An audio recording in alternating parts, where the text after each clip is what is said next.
ধরুন আপনার কাছে দুটো অপশন আছে।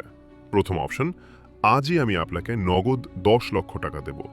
আর দ্বিতীয় অপশন, আমি আপনাকে মাত্র 1 টাকা দেব, যা আগামী 30 দিন ধরে প্রতিদিন দ্বিগুণ হবে। আপনি কোনটা নেবেন? বেশিরভাগ মানুষ প্রথমটাই বেছে নেবেন।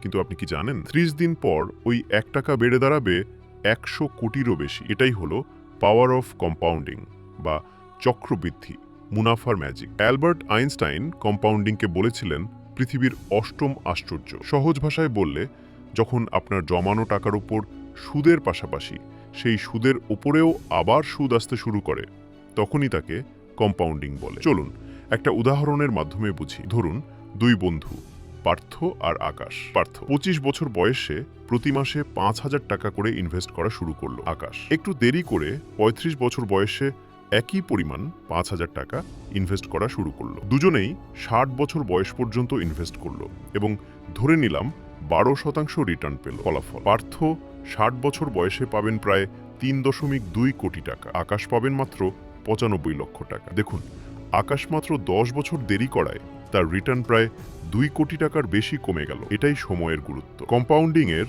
3টি গোল্ডেন রুল। 1.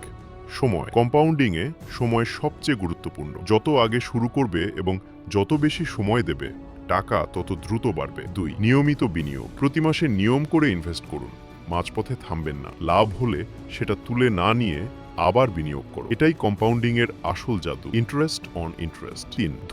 ধৈর্য ধরো, মাঝপথে থেমো না। কম্পাউন্ডিং প্রথম দিকে ধীরে চলে, কিন্তু শেষের দিকে হঠাৎ এক্সপ্লোড করে। এর আসল ম্যাজিক দেখা যায় 15 থেকে 20 বছর পর। মনে রাখবেন, কম্পাউন্ডিং কোনো রাতারাতি বড়লোক হওয়ার স্কিম নয়।